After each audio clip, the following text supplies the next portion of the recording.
Después de esta pequeña pausa, te quería comentar de que han venido varios oyentes del público a decirme de que no les había quedado lo suficientemente claro tu pensamiento de cuál es tu pensamiento filosófico. ¿Te importaría que profundizásemos un poquito más en este tema? Sí, por supuesto. Yo No te importa. No me importa. Vale. En primer lugar, para ti, ¿cuál piensas que es el núcleo de la filosofía? Para mí, verdaderamente, el núcleo de la filosofía es la teoría de las ideas, que he llevado en práctica en toda mi vida y, por tanto, a lo largo de todas mis obras. Vale. Y como has comentado que tu forma de pensar se basa en la teoría de las ideas, ¿podrías explicarnos qué significaba? Sí, para mí la realidad puede llevarse en dos formas. La primera forma de realidad está formada por la idea, que está representada por nuestro ser, mientras que la segunda forma está formada por las cosas, por todas las cosas en general que nos rodean. Por lo tanto, hallándonos en un constante devenir, nunca podrá decirse que de ellas son verdades. Vale. Entonces, ¿podrías hablarnos de por qué, por ejemplo, tus obras La República, Fedon y Fedro, que ya nos hablaste anteriormente, le ponen nombres a las ideas y explícanos qué es en sí para ti una idea, independientemente de la teoría de las ideas de la que nos has hablado hace un momento? Creo que es más importante hablar en un principio de la definición de la idea, ya que para que se pueda entender desde aquí los diferentes nombres que les pongo yo a una idea, es un principio para mí. Una idea es igual a la realidad inteligible, ya que para esta puede ser inmaterial, eterna, siendo por tanto ajena al cambio, y constituye el modelo de otra realidad, que sería la sensible, que es la otra idea en la actualidad en la que la actualidad le llamaríamos cosa. Y esta última idea que acabo de señalar, es la idea material y está sometida al cambio, que al fin y al cabo no es más que una copia de la realidad inteligible, es decir, de la idea anterior. Vale. Eh, Los nombres que yo le los nombres que yo les doy en episteme sería una idea que se basa en el verdadero conocimiento, mientras la realidad sensible solo se puede llamar a esa idea cosa como duxa. vale. Lo primero que me ha llamado la atención es que dividen las ideas o hacen una separación entre el mundo inteligible y sensible. Por tanto, yo creo que sería importante que para que llegásemos a entender bien tu pensamiento, os explicara ese dualismo entre el mundo sensible e inteligible. Pues para comenzar, he de decir que para mí son dos mundos totalmente diferentes. El mundo inteligible estaría formada por las armas universales y las matemáticas, mientras que el mundo sensible solo hay objetos materiales y estos a su vez son una copia de los objetos que hay en el mundo inteligible. Por tanto, que para mí la única realidad sería el mundo inteligible, es decir, el mundo de las ideas, ya que para que realmente existiese las ideas inmateriales, ya que estas son eternas. Perdón por la interrupción, pero después de que nos hayas descrito los dos tipos de mundo, creo que nuestros oyentes estarán un poco perdidos, ya que creo que nosotros vivimos en un mundo material y que este es el único que existe. ¿Nos podrías explicar al menos qué es lo que une estos dos mundos? Vale, no te preocupes, para eso estoy aquí, para entender cómo yo describo la verdad desde mi filosofía. Entiendo que a muchos de los que escuchan, que a muchos de los que no escuchan ven un único mundo, como tú bien has dicho, pero creo que después del ejemplo que voy a formular, estaréis de acuerdo todos los de este plató y todos los oyentes.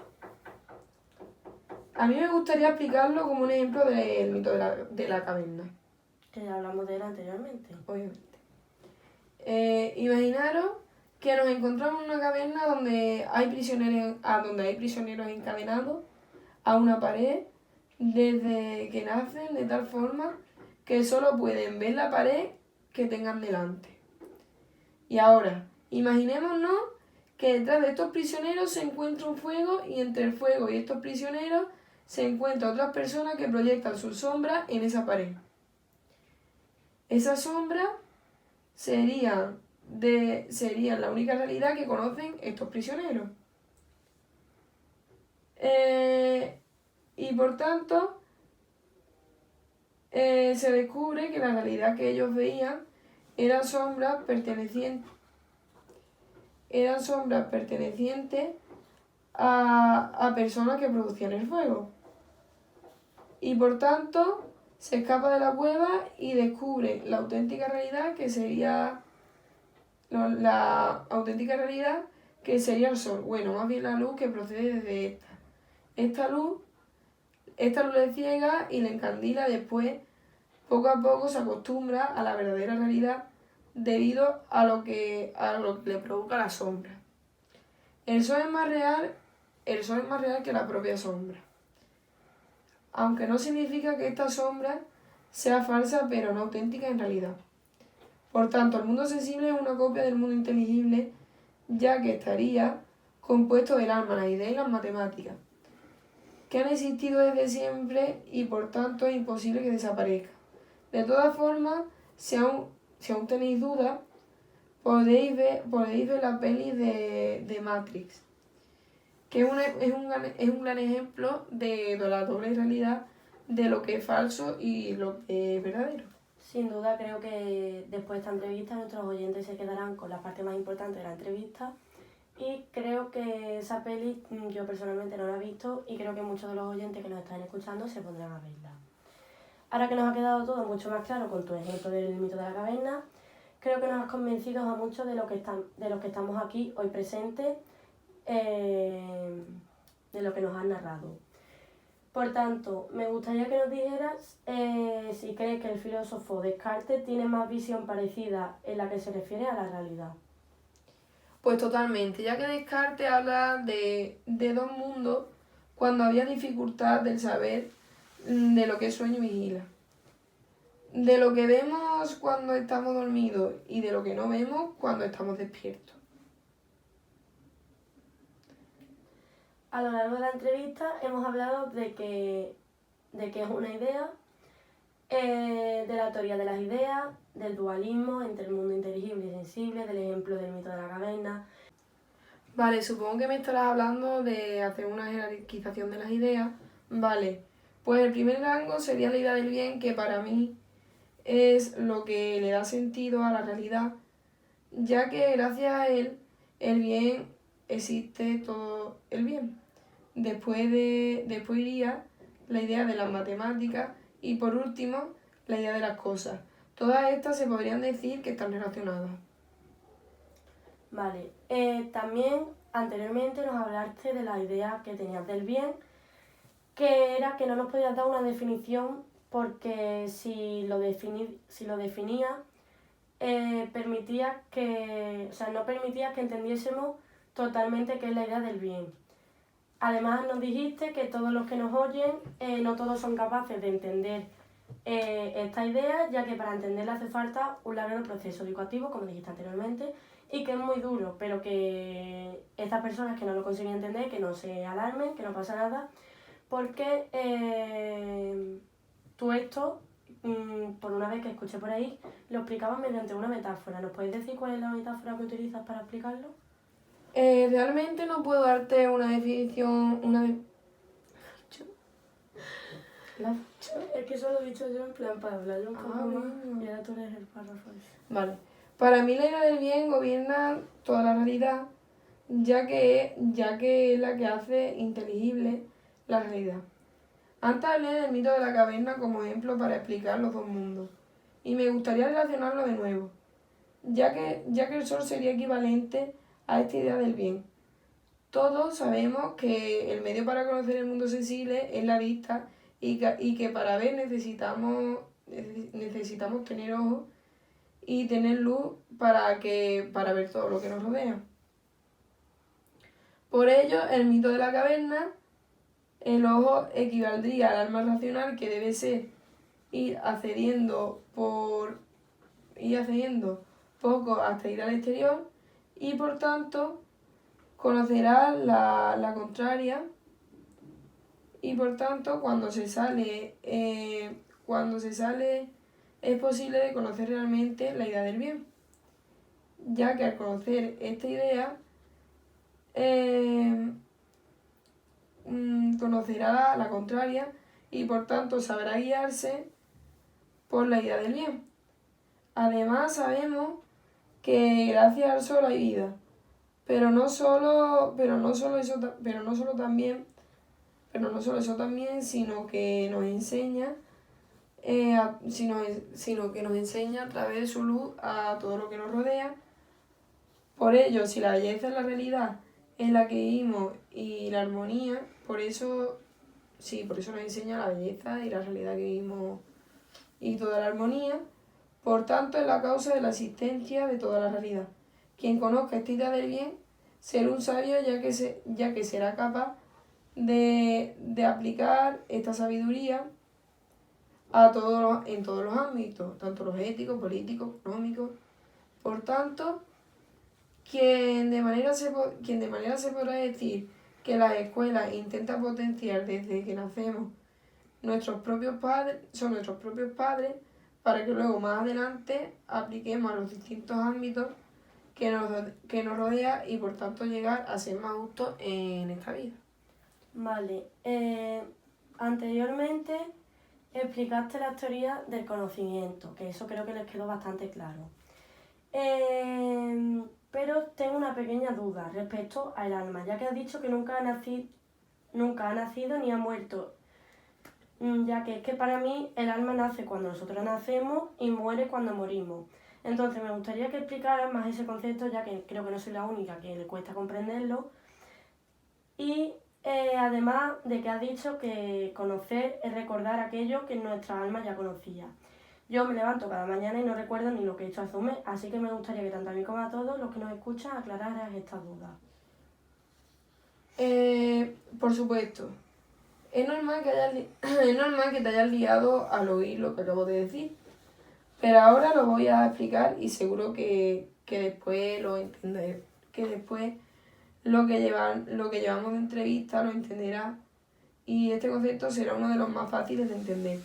Lo primero, decir que el alma es un principio de vida, ya que tanto el alma como el cuerpo están unidos. Muchos dirán que somos un cuerpo y alma, pero para mí somos un alma con diferentes cuerpos. Esta alma es más eterna y tenemos diferentes cuerpos que serán el medio por el cual fluye el alma, ya que gracias a la transformación del alma podemos explicar la condición del ser humano. Te voy a explicar por qué es inmortal. Y es que mi alma si fuera mortal, no se la podría castigar después de la vida. Es decir, si he sido bueno, recibí el mismo premio que si he sido malo. Por tanto, necesitamos que el alma sea inmortal para poder premiar a las personas que han sido justas y castigar a las que han sido injustas. Y ahora me gustaría explicar la otra parte de tu pregunta, que es que el alma ni nace ni muere gracias a la reminiscencia. Es decir,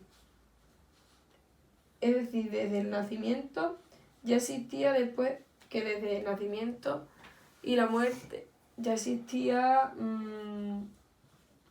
esta muerte. Un ejemplo sería el conocimiento, ya que conocemos gracias a nuestra alma, pero al morir este cuerpo habrá olvidado el conocimiento y por tanto ayudará mucho al mundo de las ideas. Pero para explicar mejor el alma, te voy a explicar mediante una alegoría llamada el mito del carro alado. Para comenzar, te voy a explicar mediante una alegoría llamada el mito del carro alado. Para comenzar, voy a comparar el alma con una auriga, que este es el conductor del carro tirado por 2 caballos. Así la estructura del alma se divide en 3 partes. La primera sería el conductor, que representa la razón. La otra parte es uno de los caballos, que sería el noble, el noble y valeroso que necesita ayuda del conductor para saber guiarse. Por tanto, este caballo simboliza la parte irascible y el otro caballo es un caballo vicioso al que le gusta solo el placer. Este último simboliza la parte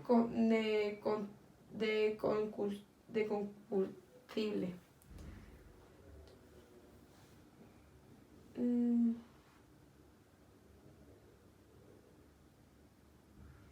Para que el alma esté equilibrada hace falta que haya una armonía en estas tres partes. La racional, conductor, irascible, el caballo noble y conducible, el caballo vicioso. Y por tanto, para que el alma que pasa de cuerpo en cuerpo sea justa, hace falta las virtudes de todas esas partes. Es decir, hace falta la prudencia y sabiduría de la parte racional, hace falta el valor y la fortaleza de la parte irascible y la templanza y moderación de la parte concupiscible. Vale, después de esta contestación me gustaría preguntarte sobre la justicia, ya que a menudo se habla de las injusticias y de lo que falta para acabar con estas. ¿Qué crees que hace falta en una sociedad para que todo lo que vivimos en ella seamos justos o para vivir todos en una justicia? Para comenzar, tengo que decir que yo creo que cualquier persona de este mundo es diferente a cualquier otra. Y por tanto hace falta que en esta sociedad haya una organización. Primero, antes de explicar para mí cómo se organiza esta sociedad, para que haya justicia, decir que cada uno de nosotros tenemos tres partes del alma, pero siempre predominará una otra. Por tanto, podríamos decir que cada persona se encarga de una cosa de la sociedad en la que vivimos y que aporta una serie de virtudes al país en el que vive.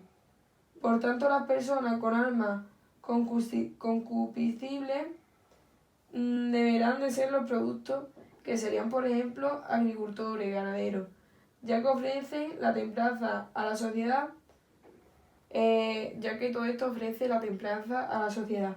Después estarán aquellas personas con alma irascible que se encargaría de proteger la sociedad con su valentía y seguir las normas de los gobernantes, que estos serían los guardianes.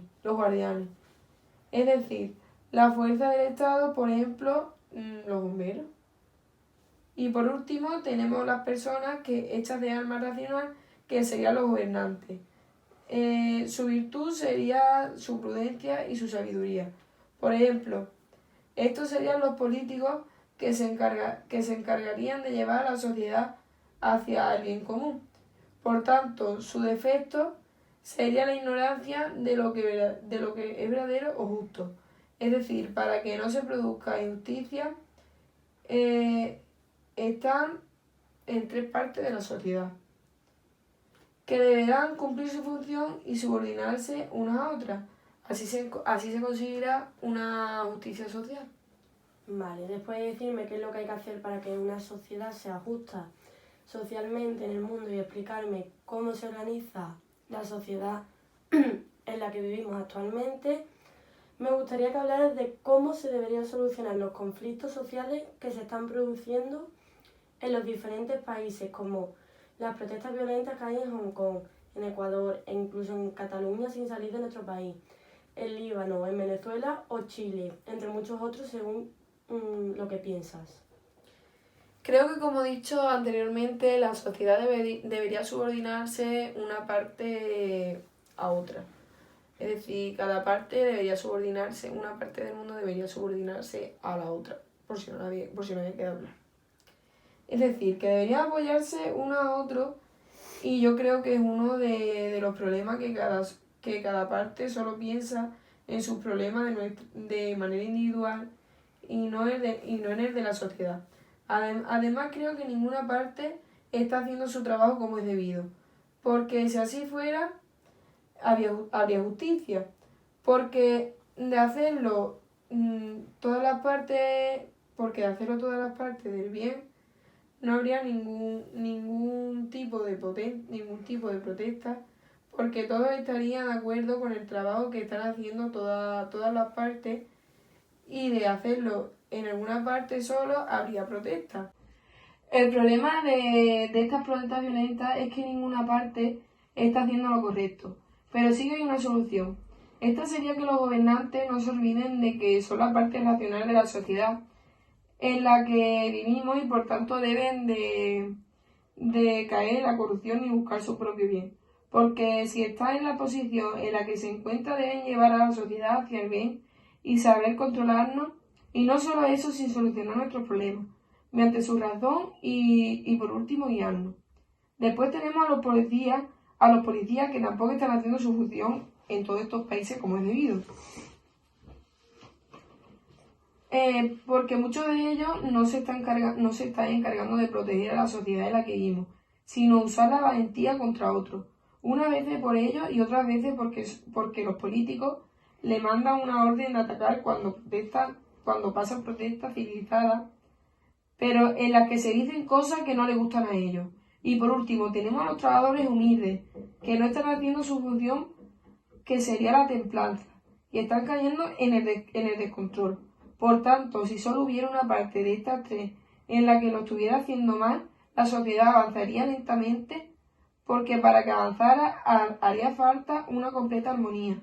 Pero si ninguna parte de la sociedad hace su función como es debido, simplemente la sociedad se pasará y nunca llegará a avanzar. Hasta que una de las partes se solucione, hasta que una de las partes hasta que una de las tres partes o dos de las tres partes esté así y consiga que al menos haya solo protestas, conseguirán que al menos las protestas no sean violentas. Por tanto, creo que lo que hace falta para que no se produzcan estas protestas es la armonía de todo nuestro país. Vamos, en conclusión, que has definido muy bien lo que pasa actualmente en la sociedad de hoy en día, que la has dividido en tres partes y que ninguna parte funciona al 100% correctamente, por lo cual no se llega a la armonía que hace falta para que la sociedad en conjunta sea justa, que la única forma que podríamos conseguir una sociedad justa sería el 100% de esas tres partes, y que eso no se da actualmente y que es muy difícil que se consiga en una sociedad. Y después ya hemos terminado la entrevista, que muchas gracias por haber aceptado la invitación a este programa, que nos alegramos mucho de que hayas conseguido un hueco para venir y que nos has hecho entender mejor tu pensamiento. Creo que a muchas personas les has abierto la mente, les has hecho pensar sobre otras cosas, algunos no estarán de acuerdo, otras sí, pero creo que el respeto es la base de todo y creo que mucha gente que a lo mejor tenía ideas contrarias a las tuyas, aún así ha venido a escucharte y a oírte, y muchas que tendrán las mismas han venido a apoyarte y habrán entendido mucho mejor tu pensamiento y tu explicación de todo, y que muchas gracias. Pues la verdad que me ha encantado la experiencia de volver al pasado de hace unos años, porque ya como bien sabéis yo tengo muchísimos años y ha sido una bonita experiencia el hecho de compartir con ustedes todos mis pensamientos filosóficos y compartir parte de mi vida, de mi infancia, de mi juventud y de cómo empecé desarrollando mi filosofía hasta mis últimos años de vida y todas las obras en las que realicé. Y espero que os haya gustado todo este testimonio que os he dado, que ha sido bastante largo. Y muchas gracias, espero volver pronto. Espero que vuelva pronto. Muchas gracias.